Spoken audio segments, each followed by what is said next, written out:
ಅತ್ಯಂತ ಉತ್ಸಾಹಭರಿತವಾದಂಥ ಅದ್ಭುತವಾದಂಥ ರಾಷ್ಟ್ರೀಯ ಪ್ರಜ್ಞೆಯಿಂದ ಹೊರಹೊಮ್ಮಿದ ಸನಾತನ ಭವ್ಯ ಭಾರತದ ಅದ್ಭುತವಾದ ಚರಿತ್ರೆಯ ಪರಂಪರೆಯ ಅವಲೋಕನವನ್ನು ಮಾಡುವಂಥ ಈ ಒಂದು ಕಾರ್ಯಕ್ರಮದ ವೇದಿಕೆಯಲ್ಲಿ ಅದಾಗಲೇ ಅದ್ಭುತವಾದಂಥ 2 ಉಪನ್ಯಾಸಗಳನ್ನು ಕೇಳಿದಿರಿ.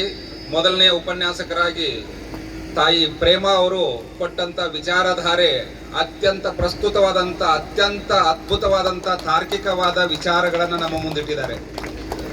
ಅದರ ನಂತರ ಹೆಮ್ಮೆಯ ತರುಣ, ತೇಜಸ್ವಿ, ಓಜಸ್ವಿ, ಉತ್ಸಾಹಭರಿತವಾದಂಥ ಚಿರಂಜೀವಿ ಭಟ್ ಅವರು ಕೊಟ್ಟಿರುವಂಥ ಅತ್ಯಂತ practical vision. I would like to very appreciate those 2 talks. ಅದರ ಜೊತೆಗೆ ಈ ಕಾರ್ಯಕ್ರಮದ ವೇದಿಕೆಯಲ್ಲಿ ಉಪಸ್ಥಿತರಿರುವಂಥ ಈ ಭಾಗದ ಶಾಸಕರಾಗಿರುವಂಥ ಅತ್ಯಂತ ಸತೀಶ್ ರೆಡ್ಡಿ ಅವರೇ ಅಲ್ವಾ, ಸತೀಶ್ ರೆಡ್ಡಿ ಅವರೇ, ಹಾಗೂ ಈ ಕಾರ್ಯಕ್ರಮದ ವೇದಿಕೆಯ ಮೇಲೆ ಉಪಸ್ಥಿತರಿರುವಂಥ ಎಲ್ಲ ಗೌರವಾನ್ವಿತರೇ, ವಿಶೇಷ ಆಹ್ವಾನಿತರೇ, ಈ ಕಾರ್ಯಕ್ರಮದ ಆಯೋಜಕರಾಗಿ ಸುಮಂತ್ ಹಾಗೂ ಆತ್ರೇಯ ಅವರು, ಅವರ ಎಲ್ಲ ಕಾರ್ಯಕರ್ತರು ಉತ್ಸಾಹದಿಂದ ಕಾರ್ಯಕ್ರಮ ಆಯೋಜನೆ ಮಾಡಿದ್ದಾರೆ. ಜೋರಾದ ಕರತಾಡನ ಅವರಿಗೂ ಕೂಡ.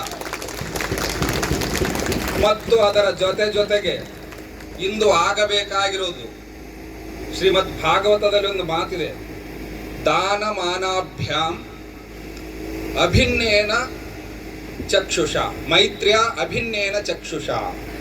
ದಾನಮಾನಾಭ್ಯಾಂ ಮೈತ್ರ್ಯ ಅಭಿನ್ನೇನ ಚಕ್ಷುಷ ಅಂದ್ರೆ ಸರಳವಾದ ಕನ್ನಡದ ಭಾಷೆಯಲ್ಲಿ ಸರಳೀಕೃತವಾಗಿ ಹೇಳೋದಾದರೆ, ಸಮಾಜದಲ್ಲಿ ಯಾವ ಸಮಾಜ ಶ್ರೇಷ್ಠ ಸಮಾಜ ಅಂತ ಪರಿಗಣಿಸಲ್ಪಡುತ್ತೆ ಅಂದ್ರೆ ಸ್ವಾಮಿ ವಿವೇಕಾನಂದರ ವಾಕ್ಯ ಇದು. ಅವ್ರು ಹೇಳ್ತಾರೆ, ಯಾವ ಸಮಾಜದಲ್ಲಿ ಶ್ರೇಷ್ಠ ಮಟ್ಟದ ವ್ಯಕ್ತಿಗಳು ಇರ್ತಾರೋ, ಯಾವ ಸಮಾಜದಲ್ಲಿ ಶ್ರೇಷ್ಠ ಮಟ್ಟದ ವ್ಯಕ್ತಿಗಳ ಸಂಖ್ಯೆ ಜಾಸ್ತಿ ಇರುತ್ತೋ ಆ ಸಮಾಜವನ್ನ ಅತಿ ಉತ್ಕೃಷ್ಟ, ಭವ್ಯ ಮತ್ತು ಅತ್ಯಂತ ಪಾರದರ್ಶಕ ಶ್ರೇಷ್ಠ ಸಮಾಜ ಅಂತ ಪರಿಗಣಿಸಲ್ಪಡುತ್ತೆ ಅಂತ ಶ್ರೇಷ್ಠ ವ್ಯಕ್ತಿಗಳ ಒಂದು ಸಮ್ಮೇಳನ, ಸನ್ಮಾನ ಮತ್ತು ಅವರನ್ನು ರಿಕಗ್ನೈಸ್ ಮಾಡಿದಂಥ ಈ ಕಾರ್ಯಕರ್ತರ ತಂಡಕ್ಕೆ ನಿಮ್ಮೆಲ್ಲರ ಪರವಾಗಿ ನಾನು ಹೃತ್ಪೂರ್ವಕವಾದ ಪ್ರಶಂಸೆಯ ಸುರಿಮಳೆಯನ್ನು ಸುರಿತೇನೆ. ಆತ್ಮೀಯರೇ, ಈ ಸನ್ಮಾನಿತರಾದಂಥವರೇ ಮತ್ತು ಈ ಸಭೆಯಲ್ಲಿ ಆಸೀನರಾಗಿ ಅತ್ಯಂತ ಶಾಂತವಾಗಿ ಭವ್ಯ ಭಾರತದ ಪರಂಪರೆಯ ಅವಲೋಕನ, ವಿಚಾರ ವಿಮರ್ಶೆ ಮತ್ತು ಸಮಾಜೋತ್ಸವದ ಈ ಸಂಘಟನೆ ಕಾರ್ಯಕ್ಕೆ ಕಂಕಣಬದ್ಧರಾಗಿ ಎಷ್ಟೋ ಶಕ್ತಿಗಳು, ಕಾಣದ ಶಕ್ತಿಗಳು ಎಲೆಮರೆ ಕಾಯಿಗಳಂತೆ ಈ ಕಾರ್ಯಕ್ರಮದ ಆಯೋಜನೆಗೆ ಕಾರಣೀಭೂತರಾದಂಥ ಎಷ್ಟೋ ಜನ ಸಭೆಯಲ್ಲಿದ್ದೀರಾ. ಸಮಾಜ ಪ್ರೇಮಿಗಳೇ, ಅತ್ಯಂತ ನಿಷ್ಠಾವಂತ ಶ್ರದ್ಧೆಯ ಹಿರಿಯರೇ, ಬಹಳ ವಿಶಿಷ್ಟವಾದ ಕಾರ್ಯಕ್ರಮಗಳು ಜರುಗ್ತಾ ಇದ್ದಾವೆ. ಒಂದು ಕಾಲ ಇತ್ತು, ಈ ದೇಶವನ್ನ, ಯಾವ ದೇಶವನ್ನ ಆರ್ಯಾವರ್ತ, ಬ್ರಹ್ಮಾವರ್ತ, ಅತಿ ಪುರಾತನ ಭರತ ಖಂಡ, ಭರತ ವರ್ಷ, ಯಾವ ದೇವತೆಗಳು ಸ್ವರ್ಗದಲ್ಲಿ ಭೂಮಿ ಮೇಲೆ ಬೀಳಬೇಕು, ಕ್ಷೀಣೆ ಪುಣ್ಯ ಮರ್ತ್ಯಲೋಕೆ ಪತಂತಿ ಅಥವಾ ಏನೋ ಅಂತ ಹೇಳಿ, ಅಲ್ಲಿಂದ ದೇವತೆಗಳಿಗೆ ಪುಣ್ಯ ಕ್ಷೀಣವಾದ ಮೇಲೆ ಈ ಭೂಮಿ ಮೇಲೆ ಬೀಳ್ಬೇಕು. ಎಲ್ಲಿ ಬೀಳ್ಬೇಕು, ಯಾವ ಜಾಗವನ್ನು ಆಯ್ಕೆ ಮಾಡ್ಕೊಂಡು ಬೀಳ್ಬೇಕು ಅನ್ನೋದಕ್ಕೆ ಭಾಗವತದಲ್ಲಿ ಒಂದು ಸಣ್ಣ ಉಲ್ಲೇಖ ಬರುತ್ತೆ. ಯಾವ ಆರ್ಯಾವರ್ತದಲ್ಲಿ ಹೋಮಾಗ್ನಿಯಿಂದ ಆಕಾಶ ಧೂಮಾವೃತವಾಗಿರುತ್ತೋ ಅಲ್ಲಿ ಕಣ್ಣು ಮುಚ್ಚಿ ಬಿದ್ದು ಬಿಡಿ. ನೀವು ಅಲ್ಲಿ ಬಿದ್ದರೆ ಎಲ್ಲಿ ಬೀಳ್ತೀರಾ ಅಂದ್ರೆ ಭರತ ಖಂಡದಲ್ಲೇ, ಭಾರತ ದೇಶದಲ್ಲೇ ಬೀಳ್ತೀರಾ ಅಂತ. ನಾನು ನಿಮಗೆ ಇನ್ನೊಂದು ಮಾತನ್ನು ಹೇಳ್ತೇನೆ. ಆ ರೀತಿ ಆಕಾಶದಿಂದ, ಆ ಎತ್ತರದ ಜಗತ್ತಿನಿಂದ ಕಣ್ಣು ಮುಚ್ಚಿ ಬಿದ್ದಂಥವರೆಲ್ಲರೂ ಭಾರತೀಯರು, ಎಲ್ಲರೂ ಹಿಂದೂಗಳು. ಅದು ಭರತ ಖಂಡದಲ್ಲಿ ಬಿದ್ದಿದ್ದಾರೆ. ಹಾಗಾದ್ರೆ ಏನ್ ಹೇಳ್ದಂಗಾಯ್ತು ಅಂದ್ರೆ ನಾವೆಲ್ಲರೂ ಕೂಡ ಅಮೃತ ಪುತ್ರರು. ಸ್ವಾಮಿ ವಿವೇಕಾನಂದರ ಭಾಷೆಯಲ್ಲಿ ಹೇಳೋದಾದ್ರೆ ಅಮೃತ ಪುತ್ರರು. ಅಲ್ಲಿದ್ದವರು ಈ ಲೋಕವನ್ನು ನೋಡುವುದಕ್ಕೆ ಆಯ್ಕೆ ಮಾಡಿಕೊಂಡಿರುವ ಈ ಭರತ ಖಂಡದ ಭಾರತ ದೇಶದ ಭವ್ಯ ಪರಂಪರೆಯ ವಾರಸುದಾರರಾಗಿ ಕಣ್ಣು ಮುಚ್ಚಿ ಎಲ್ಲಿ ಹೋಮಾಗ್ನಿಯಿಂದ ಆಕಾಶ ಧೂಮಾವೃತವಾಗಿರುತ್ತೋ ಅಲ್ಲಿ ಬಿದ್ದಂತವ್ರು ನೀವು ಎಲ್ಲರೂ ಕೂಡ ಅಂತ ಹೆಮ್ಮೆ ತಾಳಿ. ಆ ಹೆಮ್ಮೆ ನಮಗಿರಬೇಕು. ಸ್ವಾಮಿ ವಿವೇಕಾನಂದರು ಎಷ್ಟು ಸ್ಪಷ್ಟವಾಗಿ ಹೇಳ್ತಾರೆ ಅಂತ ಹೇಳಿದ್ರೆ, this is the ancient eternal land where wisdom made its home before it went into any other parts of the globe. ಯಾವ ಭಾರತ ದೇಶದಲ್ಲಿ ಜ್ಞಾನಾಗ್ನಿ ನಹಿ ಜ್ಞಾನೇನ ಸದೃಶಂ ಬೆಳಕು ಉದಯವಾಯಿತೋ, ನಂತರ ಕಗ್ಗತ್ತಲೆ ಇತರ ಭಾಗಗಳಿಗೆ ಪಸರಿಸಿತೋ, ಅಂತ ಭವ್ಯ ಭಾರತದ ಹೆಮ್ಮೆಯ ಭಾರತೀಯ ನಾನು ಅಂತ ನಮಗೆ ಹೆಮ್ಮೆ ಇರಬೇಕು ಅಂತ. ಆ ಹೆಮ್ಮೆ ನಮ್ಮ ಮಕ್ಕಳಲ್ಲಿ ತರಬೇಕಾಗಿದೆ. ಆತ್ಮೀಯರೇ, ವಿಶಾಲವಾದಂಥ ಭವ್ಯ ಭಾರತದ ಪರಂಪರೆ ನಿನ್ನೆ ಮೊನ್ನೆ ಪ್ರಾರಂಭವಾಗಿ ನಾಳೆ ಮುಗಿಯುವಂತ ಸಣ್ಣ ವಿಷಯವಲ್ಲ. ಇತಿಹಾಸ ಇಣುಕಿ ಹಾಕಿ ನೋಡುವುದಕ್ಕೆ ಸಾಧ್ಯವಿಲ್ಲದಷ್ಟು ಹಿಂದಿನಿಂದ ಬಂದ ಭವ್ಯ ಪರಂಪರೆಯ ಒಂದು ಇತ್ತೀಚಿನ ನವೀನ ಕೊಂಡಿಗಳು ನಾವೆಲ್ಲ. ಈ ಕೊಂಡಿಗೆ ಗೊತ್ತಿಲ್ಲ, ಎಲೆಗೆ ಆ ವೃಕ್ಷದ ಮಹತ್ವ ಗೊತ್ತಿಲ್ಲ. ಎಲೆ ನಾವು ಚಿಗುರು ಎಲೆ, ಕಣ್ಣು ಬಿಡ್ತಾ ಇರುವಂತ ಚಿಗುರು ಎಲೆಗಳು ನಾವು. ಚಿಗುರು ಎಲೆಗೆ ಅದ್ಭುತವಾದಂತ ಈ ವಟವೃಕ್ಷ ಪ್ರಾಚೀನ ಭವ್ಯ ಪರಂಪರೆಯ ನೂರಾರು ಸೂರ್ಯರನ್ನು ನೋಡಿದಂತ, ನೂರಾರು ಚಂದ್ರ ಗ್ರಹ ನಕ್ಷತ್ರಗಳನ್ನು ನೋಡಿದಂತ, ನೂರಾರು ಹಿಮಾಲಯ ಪರ್ವತಗಳನ್ನು ನೋಡಿದಂತ ಭವ್ಯ ಭಾರತದ ಒಂದು ಈ ಪ್ರಜ್ಞಾ ಭೂಮಿಕೆ, ಈ ಪ್ರಜ್ಞೆ, ಈ ಭೂಮಿ ಅಲ್ಲ, ಈ ಭೂಮಿಯನ್ನು ಮೀರಿದಂತ ಪ್ರಜ್ಞೆ. ನ ತತ್ರ ಸೂರ್ಯೋ ಭಾತಿ ನ ಚಂದ್ರ ತಾರಕಂ ನೇಮ ವಿದ್ಯುತೋ ಭಾಂತಿ ಕುತೋಯಮಗ್ನಿ. ಆ ಸಾಕ್ಷಿ ಪ್ರಜ್ಞೆಯಿಂದ ಉದ್ಭವವಾಗಿರುವಂತ ನಮ್ಮೆಲ್ಲರ ಸಾಕ್ಷಿ ಪ್ರಜ್ಞೆಯಲ್ಲಿ ಈ ಭರತ ಖಂಡದ ಆರ್ಯಾವರ್ತ ಬ್ರಹ್ಮಾವರ್ತದಲ್ಲಿ ಜೀವಿಸ್ತಿರುವಂತ ನಾವುಗಳು ಹಲವಾರು ಆಕ್ರಮಣ ದುಷ್ಟ ಶಕ್ತಿಗಳಿಂದ ನಮ್ಮನ್ನು ನಾವು ರಕ್ಷಣೆ ಮಾಡಿಕೊಳ್ಬೇಕಾದಂತ ಹೊಣೆಗಾರಿಕೆ, ಎದೆಗಾರಿಕೆ, ಆ ಛಲ ನಮ್ಮಲ್ಲಿ ಬರಬೇಕಾಗಿದೆ. ಅದನ್ನು ಮರೆತದ್ರಿಂದ ಸಾವಿರಾರು ವರ್ಷಗಳಿಂದ ನಾವೆಲ್ಲರೂ ಕೂಡ ತೆತ್ತಿರುವ ಬೆಲೆ, ಕೊಟ್ಟಿರುವ ಬೆಲೆ, ಅದಕ್ಕಾಗಿ ನಮ್ಮ ಬಲಿದಾನ, ನಮ್ಮ ಸಂಸ್ಕೃತಿಯ ಹರಣ, ನಮ್ಮ ಪರಂಪರೆಯ ನಾಶ, ನಮ್ಮ ಭಾಷೆಯ ಆಕ್ರಮಣ, ಎಲ್ಲ ರೀತಿಯ ಆಕ್ರಮಣ. ನಮ್ಮ ಹಿರಿಯರೊಬ್ಬರು ಹೇಳಿದರು, ಅದರಲ್ಲೂ ಪ್ರೇಮ ಅವರು ಹೇಳಿದರು, ನನಗೆ ಕನ್ನಡದಲ್ಲಿ ಮಾತಾಡೋದಕ್ಕೆ ಇಷ್ಟ, ಹಾಗಂತ ಇಂಗ್ಲಿಷ್ ಬಿಡಕ್ಕಾಗಲ್ಲ, ಯಾಕಂದ್ರೆ ಅರ್ಥವಾಗುವ ಭಾಷೆ ಇಂಗ್ಲಿಷು. ಅದೇ ನಂದು ಭಾವನೆ. ತಾವು ಹೇಳಿದಂಥ ಭಾವನೆಯನ್ನು ನಾನು ಮನ್ನಿಸ್ತೇನೆ ಮತ್ತು ಅದು ಅನಿವಾರ್ಯವಾಗಿದೆ. ಯಾವ ಇಂಗ್ಲಿಷ್ ಭಾಷೆ ಕನ್ನಡ ನಮ್ಮ ಹೃದಯದಲ್ಲಿ ಇದ್ರೂ ಕೂಡ ಆ ಕನ್ನಡವನ್ನ ಪುಂಖಾನುಪುಂಖವಾಗಿ ಬಳಸುವುದಕ್ಕೆ ನಮಗೆ ಒಂದು ಅಡ್ಡಿ ಆತಂಕವಾಗಿ ಇವತ್ತು ನಿರ್ಮಾಣವಾಗಿದೆಯೋ, ಅನಿವಾರ್ಯವಾಗಿ ಇಂಗ್ಲಿಶಿನ ಮೊರೆ ಹೋಗಬೇಕಾಗಿದೆಯೋ, ಆ ಇಂಗ್ಲಿಶಿನ ಸ್ಥಾನವನ್ನು ಆಕ್ರಮಿಸಿಕೊಂಡು ಭವ್ಯ ಪುರಾತನ ಭಾರತೀಯ ಈ ಸಂಸ್ಕೃತ ಭಾಷೆ ಜಗತ್ತಿನ ಭಾಷೆಯಾಗಿ ನಮ್ಮೆಲ್ಲರ ಹೃದಯದ ಭಾಷೆಯಾಗಿ ಬೆಳೀಲಿ, ನಮ್ಮ ಪ್ರಾಂತೀಯ ಭಾಷೆಗಳು ಉಳಿಯಲಿ ಅನ್ನುವಂಥ ಭಾವನೆಯೊಂದಿಗೆ ನನ್ನ ಮಾತನ್ನು ಮುಂದುವರಿಸ್ತಾ ಇದ್ದೇನೆ. ಯಾಕೆ ಇಂಗ್ಲಿಶಿನ ಅನಿವಾರ್ಯತೆ ಇದೆ? ಇಲ್ಲಿ ಕೆಲವರು ಕನ್ನಡದವರಿಗೆ ಕನ್ನಡ ಆಪ್ಯಾಯಮಾನ ಮತ್ತು ನನಗೂ ಇಷ್ಟ, ಆದರೆ ಇಂಗ್ಲಿಶಿನ ಮೂಲಕ ಕೆಲವು ವಿಚಾರಗಳನ್ನು ಹೇಳಬೇಕಾಗಿದೆ. ಅದಕ್ಕೆ ಹಲವಾರು ಕಾರಣಗಳು. ಇವ್ರಿಗೆ ಇಂಗ್ಲಿಷ್ ಬರುತ್ತೆ ಅಂತ ತೋರಿಸ್ಕೊಳ್ಳೋದಕ್ಕಾಗಿ ಹೇಳುವಂಥ ಅವಶ್ಯಕತೆ ಇಲ್ಲ. ಇಂಗ್ಲಿಷ್ ನಮ್ಮ ಹೆಮ್ಮೆಯ ವಿಷಯವೇ ಅಲ್ಲ. ಸಂಸ್ಕೃತ ಬರುತ್ತೆ ಅಂದರೆ ಹೆಮ್ಮೆ ಪಡ್ಬೇಕು ನಾವು. ಇಂಗ್ಲಿಷ್ ಬರುತ್ತೆ ಅಂದರೆ ಹೆಮ್ಮೆ ತಳುವಂಥದ್ದು ಏನಿಲ್ಲ. ಸಂಸ್ಕೃತ ಭಾಷೆ ನಮ್ಮ DNA ಯಲ್ಲಿದೆ, ಇಂಗ್ಲಿಷ್ ಭಾಷೆ ನಮ್ಮ ನಾಲಿಗೆ ತುದಿಯಲ್ಲಿದೆ. ನಾಲಿಗೆ ತುದಿಯಲ್ಲಿದ್ದದ್ದು ಯಾವಾಗಾದ್ರೂ ಜಾರ್ಕೊಂಡು ಹೋಗ್ಬೋದು, ನಿಮ್ಮ DNA ಚೇಂಜ್ ಮಾಡೋದಕ್ಕಾಗಲ್ಲ. ಹಾಗೆ ಈ ಭವ್ಯ ಭಾರತೀಯ ಪರಂಪರೆಯ ವಾರಸುದಾರರು ನಾವು. ಸ್ವಾಮಿ ವಿವೇಕಾನಂದರ ಒಂದು ವಾಕ್ಯವನ್ನು ಹೇಳ್ತೇನೆ.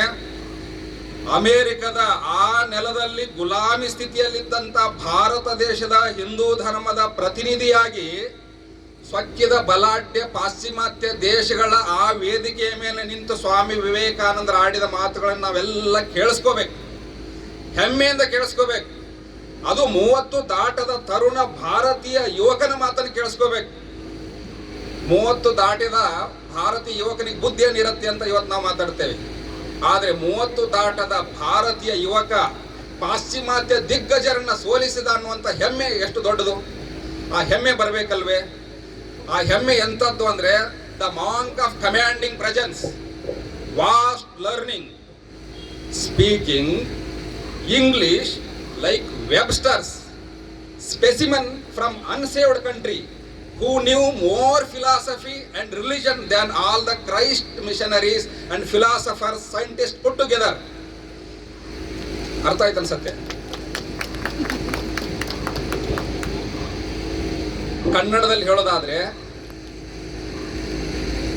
30 ವರ್ಷ ದಾಟದ ಭಾರತೀಯ ಯುವಕ ಅಮೇರಿಕದ ನೆಲದಲ್ಲಿ ನಡೆದಾಡಿ ಅಲ್ಲಿ ಇದ್ದಂಥ ಬುದ್ಧಿವಂತರನ್ನ, ವಿಜ್ಞಾನಿಗಳನ್ನ, ತತ್ವಜ್ಞಾನಿಗಳನ್ನ ಬೆರಗುಗೊಳಿಸಿದ ಅಷ್ಟೇ ಅಲ್ಲ, ಅಮೇರಿಕ ಹುಟ್ಟಿದಾಗಿನಿಂದ ಅಮೇರಿಕದ ಮಣ್ಣಿನಲ್ಲಿ ಇಂಥ ವ್ಯಕ್ತಿಯೇ ನಡೆದಾಡಿರಲಿಲ್ಲ ಅನ್ನುವಂಥ ಅದ್ಭುತವಾದಂಥ ಹೆಮ್ಮೆ, ಗೌರವವನ್ನು ಪಡ್ಕೊಂಡು ಬಂದಂಥ ಭಾರತೀಯ ಯುವಕ ಸ್ವಾಮಿ ವಿವೇಕಾನಂದರು. ಅವ್ರು ಹೇಳ್ತಾರೆ, when Swami Vivekananda spoke, Americans saw that they had a Napoleon to deal with.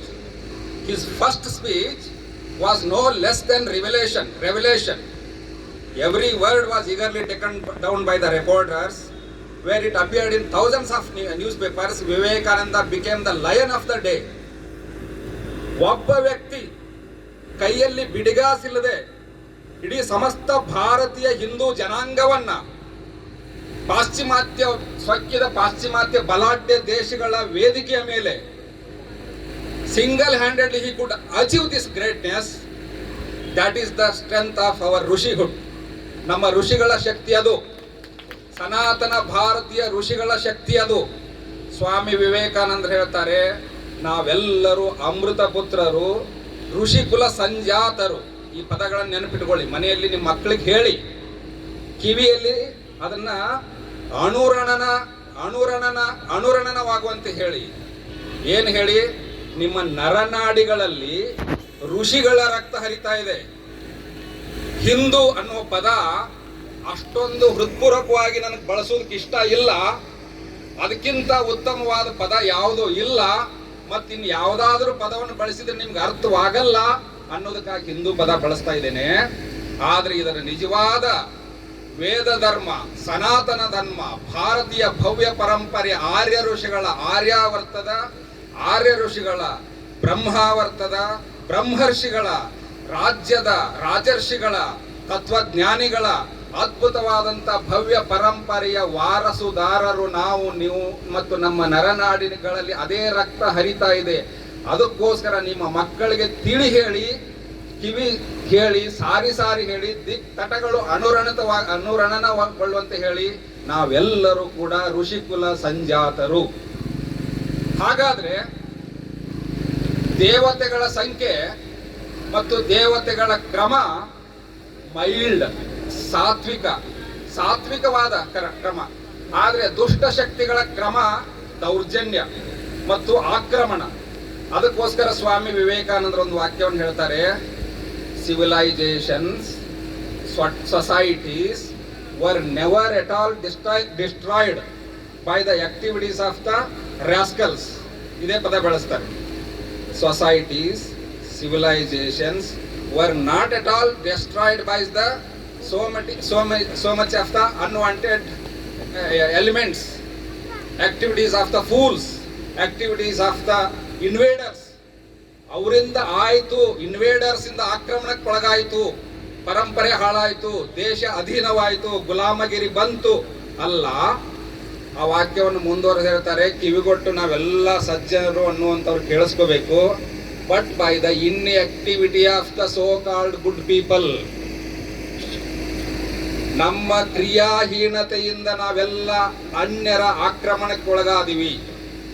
ನಾವು ಅಂದೇ ಎಚ್ಚೆತ್ತುಕೊಂಡಿದ್ರೆ 1500 ವರ್ಷಗಳಿಂದ ಆಗ್ತಾ ಇರುವಂತ ಈ ಆಕ್ರಮಣವನ್ನು ತಡಿಬಹುದಾಗಿತ್ತಲ್ವಾ? ಯಾಕೆ ತಡೆಯೋದಕ್ಕಾಗಲಿಲ್ಲ? ಯಾಕೆಂದ್ರೆ ಕುಂಭಕರ್ಣನಿಗೂ ನಮ್ಗೆ ಏನೋ ಒಂದು ದೂರದ ಸಂಬಂಧ ಇದೆ. ನಿದ್ದೆಗೆ ಜಾರ್ತೇವೆ, ನಿದ್ದೆ ಹೋದರೆ 6 ತಿಂಗಳು ಅಲ್ಲ, 6 ವರ್ಷ ಅಲ್ಲ, 6 ಜನ್ಮಕ್ಕೂ ನಿದ್ದೆ ಹೋಗ್ತೇವೆ. ಸಾವಿರಾರು ಜನ್ಮಗಳಿಂದ ನಿದ್ರೆಗೆ ಜಾರಿದಂತ ಕುಂಭಕರ್ಣ ಸದೃಶ ಭಾರತೀಯ ವ್ಯಕ್ತಿಗಳನ್ನ ಬಡಿದೆಬ್ಬಿಸುವುದಕ್ಕೆ, ಹಿಂದೂ ಸಮಾಜವನ್ನು ಕಟ್ಟುವುದಕ್ಕೆ, ಭವ್ಯ ಭಾರತದ ಸಮಾಜದ ಪುನರುಜ್ಜೀವನಗೊಳಿಸುವುದಕ್ಕೆ ಸ್ವಾಮಿ ವಿವೇಕಾನಂದರು ನಮಗೆ ಕರೆ ಕೊಟ್ಟಿದ್ದಾರೆ. ಅದನ್ನೇ ನಾಡಿಗೆ ಕರೆ, ಅದನ್ನೇ ರಾಷ್ಟ್ರಕ್ಕೆ ಕರೆ. ಮೈ ಪ್ಲಾನ್ ಆಫ್ ಕ್ಯಾಂಪೇನ್, ಅವ್ರು ಮಡ್ರಾಸಲ್ಲಿ ಕೊಟ್ಟಂತ ಲೆಕ್ಚರ್ ಓದ್ಬೇಕು ಒಬ್ಬೊಬ್ರು. ರಾಮನಾಡಿನ ಆ ರಾಜರು ಮತ್ತು ಅವರು ಫಸ್ಟ್ ಟೈಮ್ ಕೊಲಂಬೋಕ್ಕೆ ಬಂದು ಕಾಲಿಟ್ಟಾಗ, ಕೊಲಂಬೋ 15th ಜನವರಿ 1897, 15th ಜನವರಿ 1897 ಅವರು ಅಮೆರಿಕದ ಅದ್ಭುತವಾದಂಥ ವೇದಿಕೆಯ ಉಪನ್ಯಾಸಗಳ ನಂತರ ಕೊಲಂಬೋಗೆ ಕಾಲಿಟ್ಟಾಗ ಒಂದು ಮಾತನ್ನು ಹೇಳ್ತಾರೆ. ಇಷ್ಟು ದಿನ ಮಲ್ಕೊಂಡಿದ್ದಂಥ ಭಾರತ ಎದ್ದೇಳ್ತಾ ಇದೆ. ತನ್ನ ರತ್ನ ಖಚಿತವಾದ ಸಿಂಹಾಸನದ ಮೇಲೆ ಭಾರತ ಮಾತೆ ವಿರಾಜಮಾನವಾಗ್ತಾ ಇರೋದನ್ನ ನಾನು ನೋಡ್ತಾ ಇದ್ದೇನೆ. ಕುರುಡರಿಗೆ ಕಾಣಿಸಲ್ಲ ಅಷ್ಟೇನೆ, ಮೂರ್ಖರಿಗೆ ಅರ್ಥವಾಗಲ್ಲ ಅಷ್ಟೇನೆ. ನಾನು ಸ್ಪಷ್ಟವಾಗಿ ಋಷಿಗಣ್ಣಿನಿಂದ ನೋಡ್ತಾ ಇದ್ದೇನೆ. ಭಾರತ ಮಾತೆ ತನ್ನ ಅನಾದಿ ಕಾಲದ ನಿದ್ರೆಯಿಂದ ಜಾಗೃತಳಾಗಿ ಮತ್ತೊಮ್ಮೆ ರತ್ನ ಖಚಿತವಾದ ಸಿಂಹಾಸನದ ಮೇಲೆ ವಿರಾಜಮಾನವಾಗಿದ್ದಾಳೆ. ಇನ್ನು ಯಾವ ಬಾಹ್ಯ ದುಷ್ಟಶಕ್ತಿಯೂ ಅವಳನ್ನು ತಡೆಯುವುದಕ್ಕೆ ಸಾಧ್ಯವಿಲ್ಲ ಅಂತ ಆ ಮಾತನ್ನು ಕರೆ ಹೇಳ್ತಾರೆ. ಯಾವ ದುಷ್ಟ ಶಕ್ತಿಯೂ ಅವಳನ್ನು ತಡೆಯೋದಕ್ಕೆ ಸಾಧ್ಯವಿಲ್ಲ ಅಂದು ಹೇಳಿದ ಆ ಮಾತಿಗೆ ಸರಿಯಾಗಿ 50 ವರ್ಷದಲ್ಲಿ ಸ್ವಾತಂತ್ರ್ಯ ಬಂತು. ಸ್ವಾತಂತ್ರ್ಯ ಅನ್ನೋದು ಒಂದು ರೀತಿಯಲ್ಲಿ ಮುನ್ನಡೆ ಅಥವಾ ತಾತ್ಕಾಲಿಕವಾಗಿ ಒಂದು ಪರಿವರ್ತನೆ ಅಂತ ಇಟ್ಕೊಳ್ಳಿ. ಆದರೆ ಅಂದು ಬಂದ ಸ್ವಾತಂತ್ರ್ಯ ಏನೂ ಅಲ್ಲ, ಯಾವುದಕ್ಕೂ ಬೇಕಾಗಿಲ್ಲ, ಸಾಕಾಗಲ್ಲ. ನಿಜವಾದ ಸಂಸ್ಕೃತಿಯ ಮತ್ತು ಪುನರುತ್ಥಾನದ ಹಿಂದೂ ಜಾಗರಣದ ಈ ಸ್ವಾತಂತ್ರ್ಯದ, ಆತ್ಮ ಸ್ವಾತಂತ್ರ್ಯದ ಮತ್ತು ವ್ಯಕ್ತಿಗಳನ್ನ ಬಲಾಢ್ಯರನ್ನಾಗಿ ಮಾಡುವಂತ ಅದ್ಭುತವಾದಂತ ಈ ಕ್ರಮ, ಈ ಚಟುವಟಿಕೆಗಳು ನಿರಂತರವಾಗಿ ನಡಿಬೇಕಾಗಿದೆ. ಆ ಚಟುವಟಿಕೆಗಳ ಭಾಗವಾಗಿಯೋ ಎಂಬಂತೆ ನಮ್ಮ ಹಿಂದೂ ಸಮಾಜ ಸಮಿತಿಯ ಕಾರ್ಯಕರ್ತರು ಇವರೆಲ್ಲರೂ ಉತ್ಸಾಹದಿಂದ ಕಾರ್ಯದಲ್ಲಿ ಮಗ್ನರಾಗಿದ್ದಾರೆ. ನಿಮ್ಮ ಎಲ್ಲರ ಸಹಕಾರ ಬೇಕಾಗಿದೆ. ಎಷ್ಟು ಅದ್ಭುತವಾದಂತ ಇದೊಂದು ಪ್ರದೇಶ ಇಲ್ಲಿ ನಾನು ನೋಡ್ತಾ ಇದ್ದೇನೆ. ಎಲ್ಲ ಕಡೆ ವೇದ ಪಾರಂಗತರು, ಋಷಿಗಳು, ತತ್ವಜ್ಞಾನಿಗಳನ್ನ ನಾಚಿಸುವಂತ ರೀತಿಯಲ್ಲಿ ತಮ್ಮ ಜೀವನ ಕ್ರಮವನ್ನು ಅಳವಡಿಸಿಕೊಂಡಂತ ವ್ಯಕ್ತಿಗಳನ್ನು ಇಲ್ಲಿ ವೇದಿಕೆ ಮೇಲೆ ನೋಡ್ತಾ ಇದ್ದೀರಿ. ನೀವೆಲ್ಲ ನೋಡಿ, ಅಂತ ವ್ಯಕ್ತಿಗಳ ಸುತ್ತಮುತ್ತ ಇದ್ದಾರೆ. ಇಂಥ ಸಂಸ್ಕೃತಿ, ಸಾಹಿತ್ಯ, ಸಂಗೀತ ಮತ್ತು ಅದ್ಭುತವಾದ ಪರಂಪರೆಯ ಅವಲೋಕನ ಸಾಧ್ಯವಾಗುವಂತ ವ್ಯಕ್ತಿಗಳಿಲ್ಲಿದ್ದಾರೆ, ವೇದಿಕೆ ಮೇಲಿದ್ದಾರೆ. ಆತ್ಮೀಯರೇ, ಬಹಳ ಅದೃಷ್ಟಶಾಲಿಗಳು ನಾವು.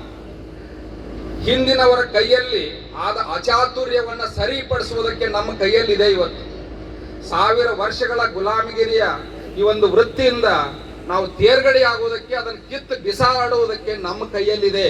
ನಮ್ಮ ಜನಾಂಗ ಅದಕ್ಕೆ ಸಜ್ಜಾಗಬೇಕಾಗಿದೆ, ನಾವು ಸಿದ್ಧರಾಗಬೇಕಾಗಿದೆ ಮತ್ತು ನಮ್ಮ ಅದ್ಭುತವಾದ ಶಕ್ತಿ ಪರಾಕ್ರಮವನ್ನು ತೋರಬೇಕಾಗಿದೆ. ಸ್ವಾಮಿ ವಿವೇಕಾನಂದರು ಒಂದು ವಾಕ್ಯವನ್ನು ಹೇಳ್ತಾರೆ, we must go out and conquer the whole world through our spiritual power and through our cultural power.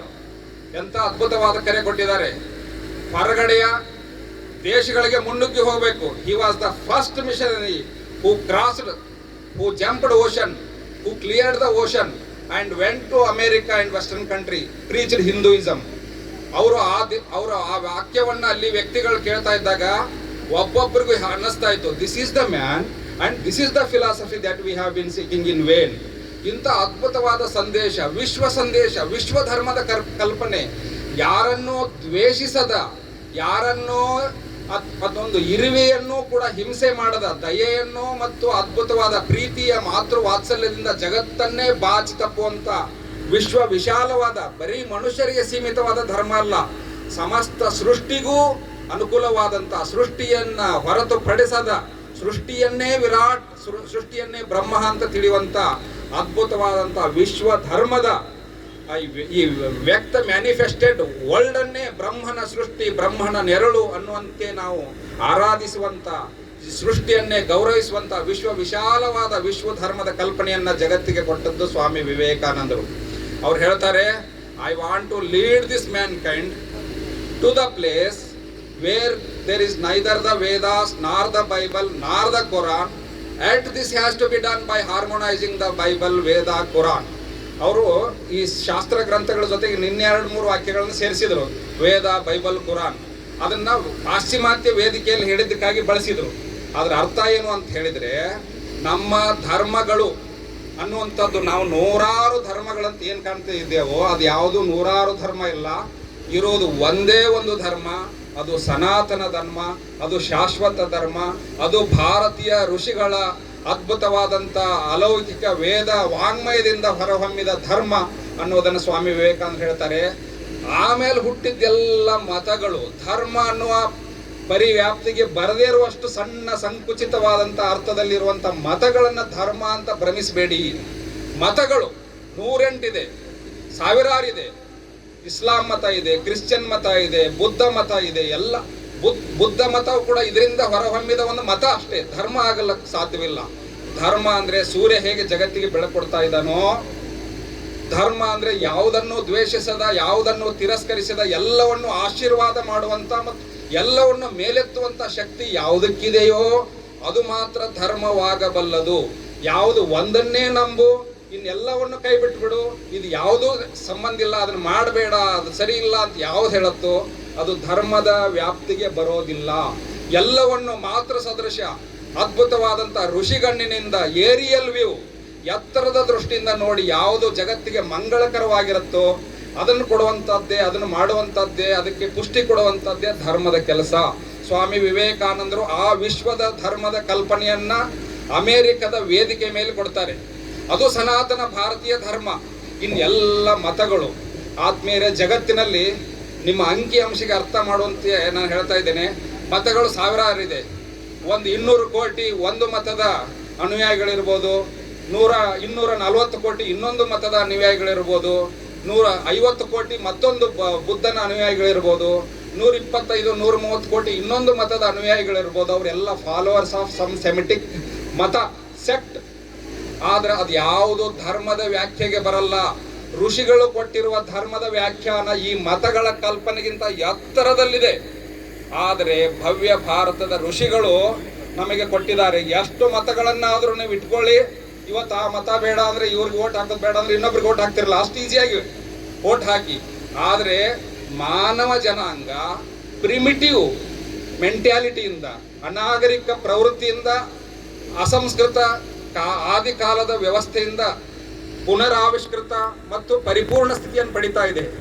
ಬುದ್ಧಿವಂತ, ವೈಜ್ಞಾನಿಕವಾಗಿ, ರ್ಯಾಷನಲ್, ವೆರಿ ಸಿಸ್ಟಮೆಟಿಕ್ ಆಗಿ ಥಿಂಕ್ ಮಾಡುವಂಥವ್ರು ಎಲ್ಲರೂ ಕೂಡ ಜಗತ್ತಿನ ಯಾವುದೇ ಮೂಲೆಯಲ್ಲಿರಲಿ, ಅವರು ಹಿಂದೂ ಧರ್ಮದ ಲೇಬಲ್ ಹಾಕ್ಕೊಂಡಿಲ್ಲ ಅಷ್ಟೇ, ಭಾರತ ಧರ್ಮದ ಸನಾತನ ಧರ್ಮ ಅಂತ ಹೇಳ್ಕೊಳ್ಳಲ್ಲ ಅಷ್ಟೇ. ಅವರು ಎಲ್ಲರೂ ಕೂಡ ಭಾರತ ದೇಶದ ಋಷಿಗಳ ಈ ಅಲೌಕಿಕ ವೇದ ವಾಂಗ್ಮಯದ ಸನಾತನ ಭವ್ಯ ಪರಂಪರೆಯ ಒಂದು ಸಪೋರ್ಟರ್ಸ್ ಆಗಿದ್ದಾರೆ, ಅಡ್ಮೈರರ್ಸ್ ಆಗಿದ್ದಾರೆ, ಆರಾಧಕರಾಗ್ತಾ ಇದ್ದಾರೆ. They appreciate our religion, our culture, they adapt it also. ಅಂತ ಒಂದು ಭಾರತ ದೇಶದ ಅದ್ಭುತ ಹೆಮ್ಮೆಯ ವ್ಯಕ್ತಿಗಳು ನಾವು. ಸ್ವಾಮಿ ವಿವೇಕಾನಂದರು ಹೇಳ್ತಾರೆ, India will definitely conquer Har